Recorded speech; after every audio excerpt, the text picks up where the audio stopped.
నేను కానీ బట్టి గారు కానీ పాదయాత్ర చేసేటప్పుడు చాలామంది పేదలు వచ్చి మీరు వ్యవసాయానికి 24 గంటల ఉచిత విద్యుత్ ఇస్తున్నారు, బాగానే ఉంది, కానీ మాకు భూమి లేదు, మేము ఇంట్లో ఫ్యాన్ వేసుకున్నా, ఫ్రిడ్జ్ పెట్టుకున్నా, టీవీ చూసినా మా కరెంటు బిల్లు పేలిపోతుంది, 2000 కట్టాల్సి వస్తుందని మా దృష్టికి తెచ్చారు.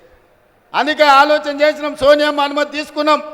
మల్లికార్జున ఖర్గే గారి ఆదేశాలతోని ఇవాళ ప్రతి పేదవాడి ఇంట్లో 200 యూనిట్లు ఉచితంగా, 50 లక్షల కుటుంబాలకు 200 యూనిట్లు ఉచితంగా కరెంట్ ఇస్తున్న ప్రభుత్వం ఈ దేశంలోనే తెలంగాణ రాష్ట్రంలో ఉందన్న సంగతి ఇవాళ నేను చెప్పదలుచుకున్నా. ఆ పైసలు కూడా మా ఆడబిడ్డలకు మిగులుతున్నాయి. మా అక్కలందరికీ తెలుసు, ఇంటాయన చేతిలో నగదు ఉంటే బెల్ట్ షాప్ పోతాయి, మా ఆడబిడ్డల దగ్గర నగదు ఉంటే పిల్లలు బడిపోతారు. అవునా అక్క? ముందలంతా మా వాళ్ళు కూర్చున్నారా, వెనకాల అక్కలను అడగకుండా మీరంతా అడ్డం కూర్చుంటే ఎట్లనే? ఇవాళ నగదు ఇంటాయన చేతులుంటే ఊర్లో మంచినీళ్ళు దొరికినా దొరకకపోయినా కేసీఆర్ తెలిసిన బెల్ట్ షాప్ దగ్గర పోతుంది ఆ నగదు.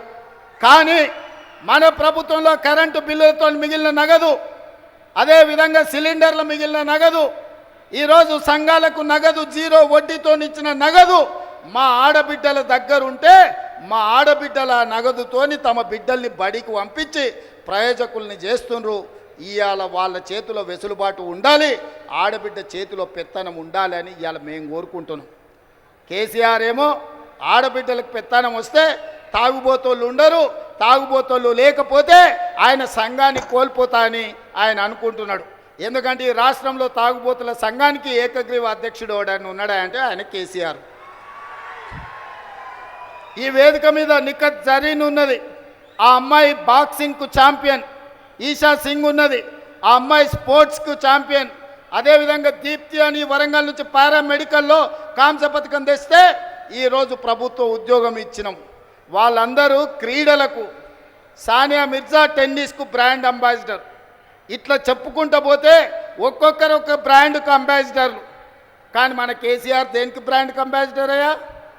ఫుల్కో ఆఫ్కో బ్రాండ్ అంబాసిడర్ ఆయన. అందుకే ఈ రాష్ట్రాన్ని మొత్తం ఒక తాగుబోతుల సమూహంగా మార్చి ఊర్లో బెల్ట్ షాపులు తెచ్చి మనుషుల్ని మందులో మత్తులో ముంచి ఆలోచన చెయ్యకుండా చేసి అధికారంలో కూర్చోవాలి అనుకున్నాడు. కానీ తెలివిగల తెలంగాణ ప్రజలు తేరుకున్నారు, దిమ్మ తిరిగే జవాబు ఇచ్చిండ్రు. ఇవాళ ఆయన అంటున్నాడు ఏం కోల్పోయినరో తెలిసిందని. ఏం కోల్పోలేదు కేసీఆర్ గారు, మీరు ఆ ఫామ్ హౌజుల్నే ఉండండి, కావాలంటే వైన్ షాప్ ఆయనకు చెప్తా, కావాల్సినప్పుడల్లా సీసాలు నీకు అందిస్తూనే ఉంటాడు. ఆ బిల్లు కూడా నువ్వు కట్టకు, మా వాళ్ళు కడతారు, మా పిల్లలు కడతారు.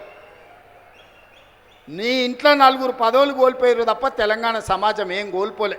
నీ నౌకరి పోతే తెలంగాణ నిరుద్యోగ యువకులకు, నీ తండ్రి కొడుకుల నౌకరి ఊడగొడితే తెలంగాణ నిరుద్యోగ యువకులకు 10 నెలల 50,000 ఉద్యోగాలు ఇచ్చిన ప్రభుత్వం ఈ దేశంలో ఏదైనా ఉంది అంటే అది ఇందిరమ్మ ప్రభుత్వం.